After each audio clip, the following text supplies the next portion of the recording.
This is the question that is the method of offering salah for the man and woman the same, for the Shafi or Hanafi the same. Our beloved Prophet Muhammad said, it's mentioned in Sahih Bukhari, volume number 1. The Prophet said, pray as you see me pray. The Prophet did not say that the women should pray separately or the men should pray separately. There's a hadith, again in Sahih Bukhari, volume number 1 in the book of Salah, that the Sahabiyas, they prayed the same way as the men prayed. There's no different type of praying for men and women. You should pray the same as the Prophet prayed, irrespective whether you're a man or a woman. I am aware that there are books available in the market, in India and throughout the world, of different schools of thought, that the style of praying for women is different because they are seen and the men is different. There is no such Sahih Hadith. For reply in Islam, always, your answer should be backed up with Quran and Sahih Hadith. Always, Quran and Sahih Hadith. So whenever you give reference, any scholar, let it be the biggest scholar in the world. If he gives the answer, there should be proof, quotation from the Quran and Hadith. Ask him for proof.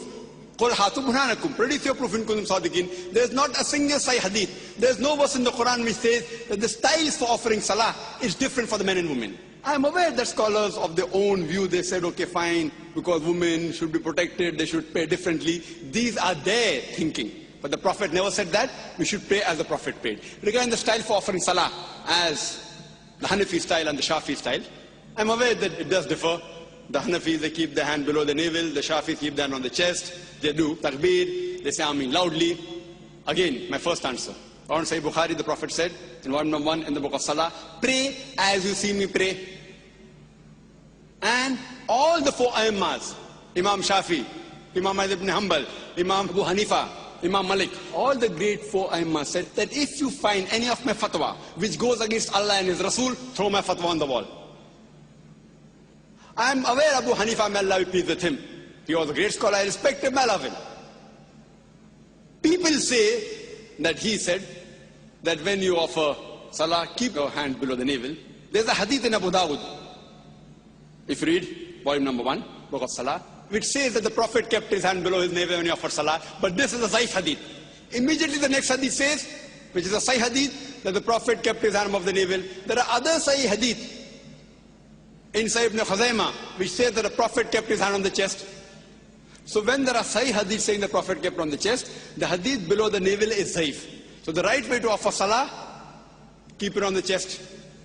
That doesn't mean everything Imam Shafi is right or Imam Abu Hanifa, may Allah be pleased with them both, that they're wrong.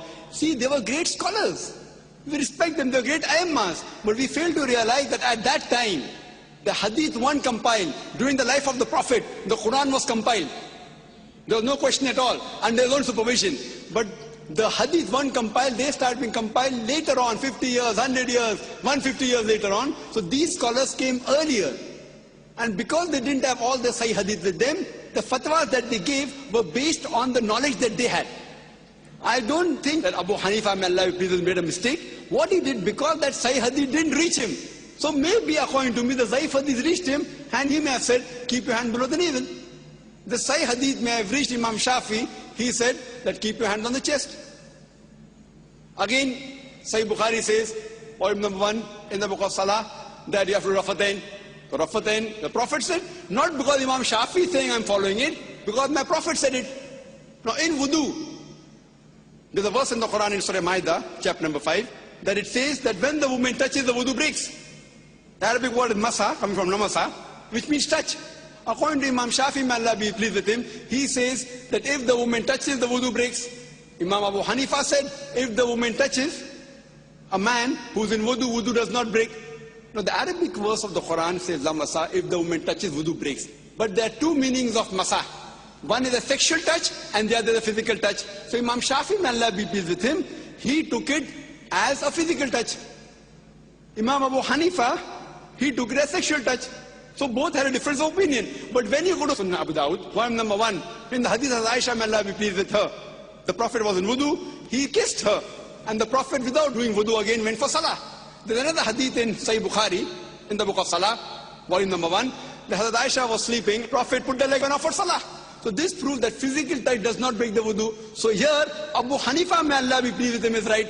And Imam Shafi, not that he made a mistake willfully, that hadith didn't reach him. So all were great scholars, and all the Imam said that if you find any of my fatwa which goes against Allah and His Rasul, then throw my fatwa on the wall. So I say that I am a Pakka Hanafi. Dr. Zakir Naik is a Pakka Hanafi. Why? Abu Hanifa maybe gave the fatwa, keep down below the navel while offering salah, but the Sahih Hadith says keep on the chest. So while offering salah, I keep off my chest. I am a Pakka Hanafi. Imam Shafi said, if you find any of my fatwa which goes against Allah and Rasul, throw my fatwa on the wall. So Imam Shafi said that if the woman touches a man in wudu, wudu breaks. But Sahih Hadith says wudu does not break. So my wudu does not break if a woman unintentionally touches me. So because I have thrown the fatwa of Imam Shafi on the wall, he said that I am a Pakka Shafi. I am a Pakka Hanafi, I am a Pakka Shafi, I am Pakka Hanbali, I am also Pakka Maliki. Pakka means staunch. I follow 100%. Other people follow 80%, 90%. Or 60% of Abu Hanifa. I follow total. All the great four Aimma said, if you find any of my fatwa which goes against Allah and Rasul, throw my fatwa on the wall. All these scholars were great scholars, we have to respect them. But you have to realize that the hadith weren't compiled. Today, everything on the fingertips, on the CD-ROM, in the books available. So now the scholars are there, and out of lack of information. For example, there's my brother, who's a doctor, and Copernicus. Copernicus was a great scientist.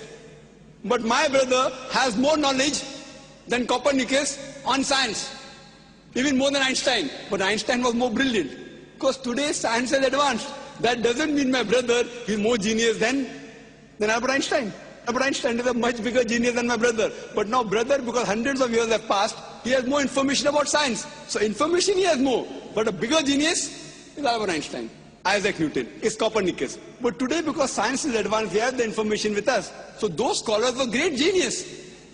We love them, we respect them. But today the information has been compiled, so we have to realize, as Allah says in the Quran, in Surah Al-Imran, chapter number 3, verse number 103, وَاتَصِمُوا بِحَبْلِ اللَّهِ جَمِيعًا وَلَا تَفَرَّقُوا. Hold the rope of Allah strongly and be not divided. We should not divide ourselves into all sects. So the only way of offering salah is not Hanafi style or Shafi style or Maliki style. It is the style of the Prophet. And Imam Abu Hanifa, may Allah be pleased with him, Imam Shafi, may Allah be pleased with him, they told, if you find anything of my fatwa which goes against Allah and Rasul, throw my fatwa on the wall. So if you're a Pakka Hanafi, you have to offer as the Sahih Hadith says. If you're a Pakka Shafi, offer as what the Sahih Hadith says. Then you'll be following the true Islam. Hope that answers the question, sister.